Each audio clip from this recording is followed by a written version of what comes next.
Hey, it's Quadix here, and I am here with another part of What If Naruto Wasn't Dumb. Get this video to 600 likes, and I'll upload the next part. Check out my other quality What Ifs. The links to playlists of all the What Ifs I've done will be in the description. Check out the community tab. I'll be using that for polls to select what videos I do and more. It is the second link in the description. Please like, comment, Q, remember Q, or any other comment you may have, like anime suggestions, what if suggestions. Make sure you're subscribed, and let's get into it. After I get my hand unstuck, it is unstuck. Kakashi, Sakura, and Sasuke each had different thoughts concerning this mission. Kakashi didn't lose his sleep over it, figuring this would be a normal C-rank mission. Truthfully, he didn't think his team was ready to take on a C-rank. While Naruto and Sasuke had established a sort of friendship, this would be the first time their coordination would be tested. Naruto was clearly skilled. His taijutsu was between mid-chunin to high jonin level. But Kakashi suspected Naruto had some sort of seal, probably weight or resistance on his body to increase his overall speed and strength. Naruto hit it well, but occasionally stumbled in places where there was no reason to stumble, gave him the idea of speed and strength increasing seals. Naruto had already had an effective arsenal of jutsu at his disposal. Kakashi deduced that Naruto must have very high chakra control to perform that jutsu that he did. While he only witnessed them in the bell test, he saw enough to put together that Naruto had no problem in ninjutsu. He also knew that he didn't have to worry about Naruto succumbing to chakra exhaustion, considering his status as Jinchuriki of the Kaibi and an Uzumaki. Fuinjutsu was a branch of ninja arts that not many chose to explore, considering how complex and vast it was. However, Naruto had already shown his proficiency with seals. It wasn't hard to believe that Naruto would use seals, knowing who his parents were. Sakura was also skilled, but outclassed by Naruto. The boy had a loner personality, but had mellowed a bit in the last 2 months. Kakashi knew that the credit went to Naruto, who knew exactly how to push the Uchiha's buttons and had someone created a bond of friendship between them. Give me a second, I'll be back.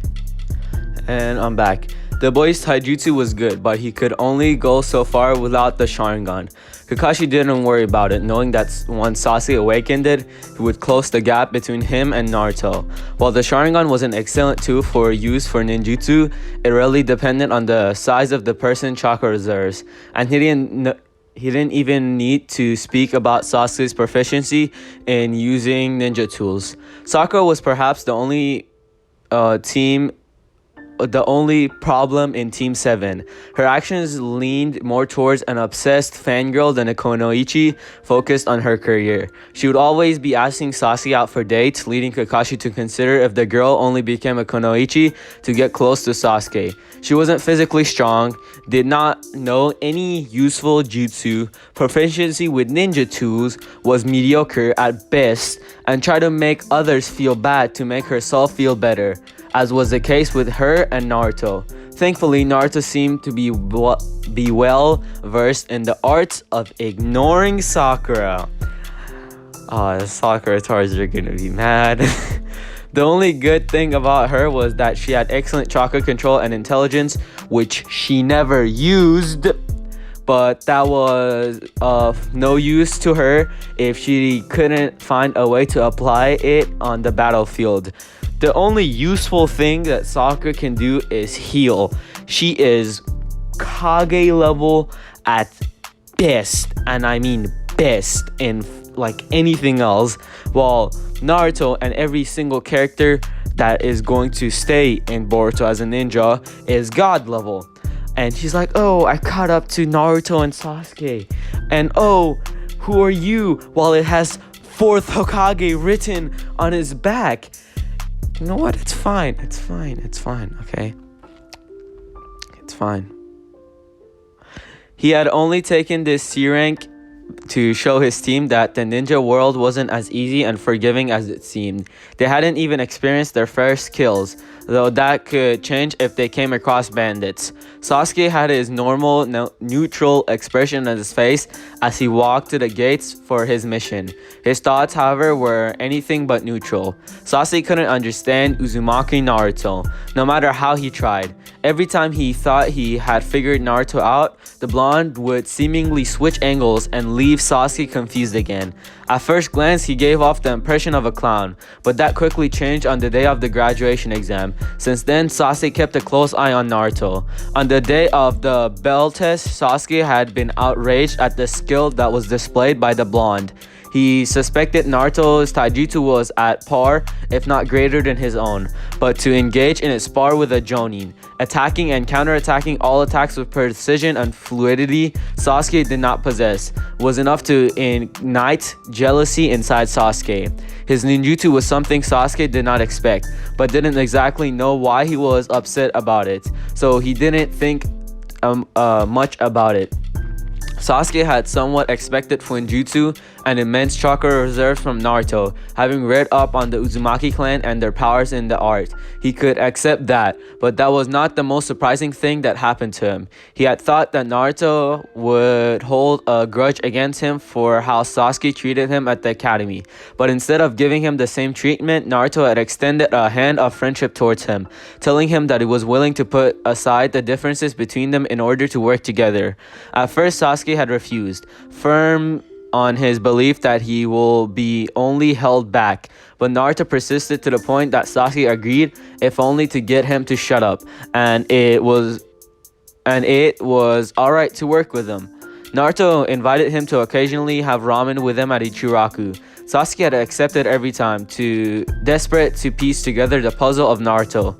They usually talked about their training schedules, more like Sasuke wanted to know how Naruto became so strong. They talked about their childhoods, surprising Sasuke just how similar they were. Sometimes they just complained about Sakura, with Naruto rumbling on how Sasuke pitching in every 5 minutes. And the weird thing about these meetings, it became easier to talk to him every time. Sasuke was not pretty sure that he did not consider Naruto as a weakling to be dismissed at the first glance, but rather as a scale to measure himself against. He respected him. He wanted to become as strong as Naruto in hopes that he would surpass him and finally become powerful enough to kill his brother.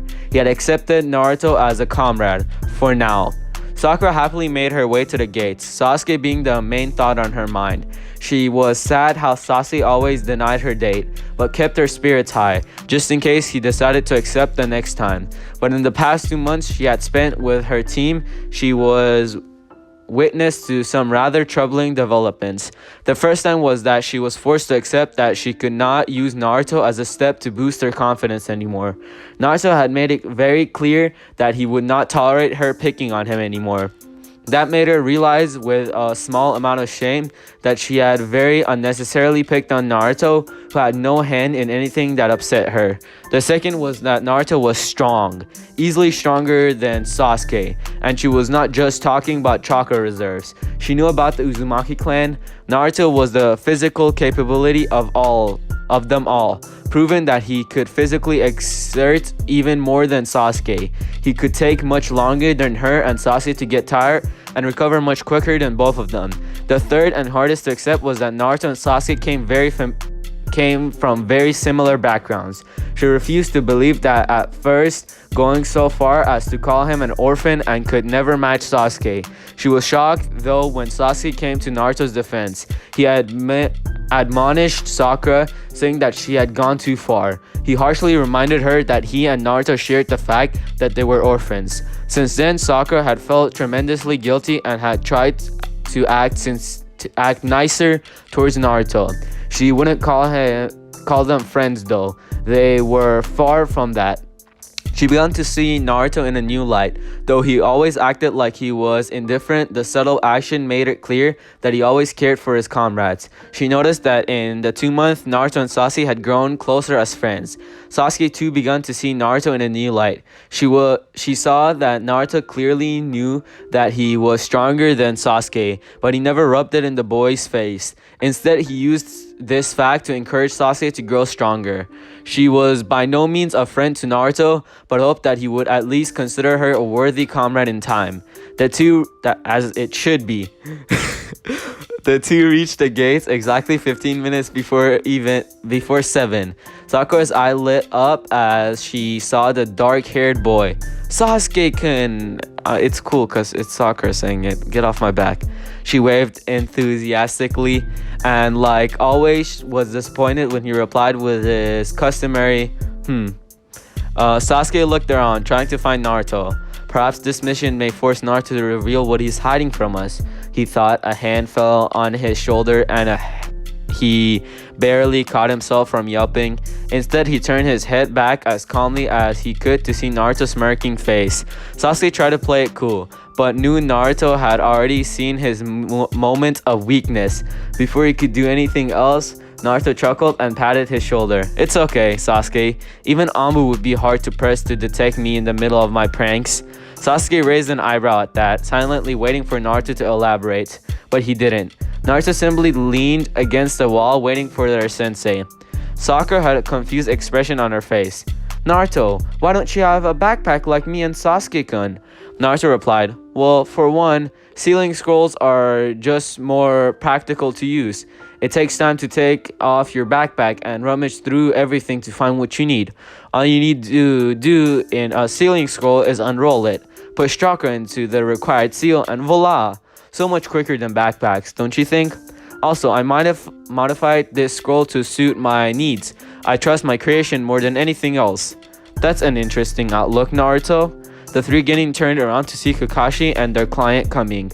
Tazuna was still drunk, but he didn't seem as drunk as he was yesterday. Kakashi looked at Naruto. While your logic isn't wrong, it is a bit unconventional for a shinobi to use sealing scrolls instead of backpacks. However, if it works for you, I have no problem with it, he finished, shrugging in the end. Turning towards his other two students. Are you two ready? Seeing them nod, he turned to their client. Let's go, Tazuna. They had left the gates over 4 hours ago. 4 hours of treacherous silence. While Naruto appreciated silence, for hours of traveling with someone and not talking at all felt really awkward. He would talk with Tazuna, but nothing came to mind about what to talk. Talking with Kurama wasn't an option. The fox was easily snoring away. Sakura seemed to sense that awkwardness as well, and she did not have the same problem as Naruto of finding a topic to talk about. Okay, give me a second, I'll be back. My bad, I thought I heard something. Tazuna-san, you're from Wave Country, right? Tazuna turned his head towards her. Yeah, what about it? Do you have a ninja village in the country? Surprisingly, it was Kakashi who answered.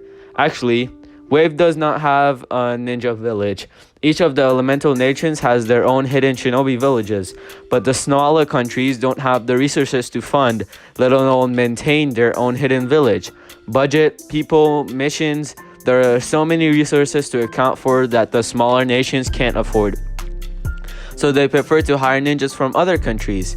Naruto only paid half attention to the explanation. The other half of his attention focused on the puddle of the side of the road. It looked so out of place on the sunny day that a word automatically ranged through his mind. Trap. He glanced at Kakashi-sensei, who had also seen the puzzle and figured out it's a genjutsu. He nudged Sasuke, motioning him to glance at the puddle. Sasuke raised an eyebrow, for he didn't understand what Naruto was trying to imply, but it suddenly clicked for a moment. He nodded his thanks to Naruto, who nodded back. They subtly repositioned themselves in front of Tazuna. As soon as they passed the puddle, Naruto's sense of danger buzzed loudly and he called out, "Watch out!" He and Sasuke both jumped back in time, but Kakashi was apparently too slow to react. Two ninjas jumped from the puddle and attacked Kakashi with a blade chain, tearing him to shreds. At least that's what Sakura and Sasuke saw. Naruto's senses were fast enough to follow the Kawarami, followed by a minor genjutsu. One down, the one on the right declared. They both turned to face the Genins. Sakura, guard Tazuna, Naruto shouted. He then turned his attention towards the one who was closing on him, holding a half-ram seal. A shadow clone popped up beside him. Together, they both held a kunai in their hands, reverse grip, and coated with wind chakra. Due to his excellent chakra control and the chakra conducting metal of the kunai, the wind chakra got shaped like a second and a longer skin to the kunai. Not wasting any time, both of them engaged the ninjas from different sides. The ninjas scoffed and tried to use their chains, but both the Narutos easily dodged it. One of them attacked the chains while the original attacked the ninja. The ninja, whose eyes were wide after seeing the wind chakra and the kunai, was sufficiently distracted with trying to hold off the clone from cutting his chain off. Naruto took advantage of this and executed a diagonal slash along the torso of the ninja. The wind chakra easily tore through and made a deep cut. Not enough to be fatal, but deep enough to hurt. The ninja cried out in pain and instinctively held his left hand to the cut. The clone took advantage of the opening and hit the back of the ninja's head with the blunt head of the kunai, rendering him unconscious. Naruto and his clone smirked down at the fallen ninja and bumped fists, the action causing the clone to disappear. He looked over to Sasuke, who was about to clash with his opponent, a kunai and shuriken in hand. But before he could do that, a hand appeared in the ninja's path, right in front of his throat. Needless to say, Kakashi blocked easily knocked out the ninja cold. Eye smiling at his student, he said, "Good job on taking him out, Naruto. You too, Sasuke. Keep the enemy away from the client." "Sorry, Sakura. I didn't know you would freeze up like that." He tied up the two ninjas against a tree. He missed the frustrated look on Sasuke's face, which turned into a jealousy as he glared at Naruto, who was watching Kakashi. He was easily able to knock out the ninja in less than half a minute. Why couldn't I do that? I got stuck in engaging the ninja instead of trying to take him out as quickly as possible. He clenched his fist in agitation. Kakashi explained, "These guys are known as the Demon Brothers. They are rogue tuning of Kirigakure no Sato. They are somewhat dangerous." Tazuna looked scared out of his wits. "If you were not scared to pieces, why did you let your genin handle them?" Kakashi eye smiled. I had to test them on how they would perform in the field. Besides, I had to find out who they were attacking. Us, because of the grudges between our villages, or you?" He finished with a serious expression. At that moment, the ninja with one horn, the one whom Naruto had knocked out, seemed to wake up. He groaned in pain. "How did you know we were going to attack?" Naruto spoke up before Kakashi could. "A puddle on a completely sunny day, added to the fact it hasn't rained in weeks. Well done, geniuses." He sarcastically clapped. Sakura let out a light giggle at this. Naruto's snark was funny when it was aimed at others. Kakashi narrowed his eyes at Tazuna. "We need to talk." Tazuna adopted a nervous expression.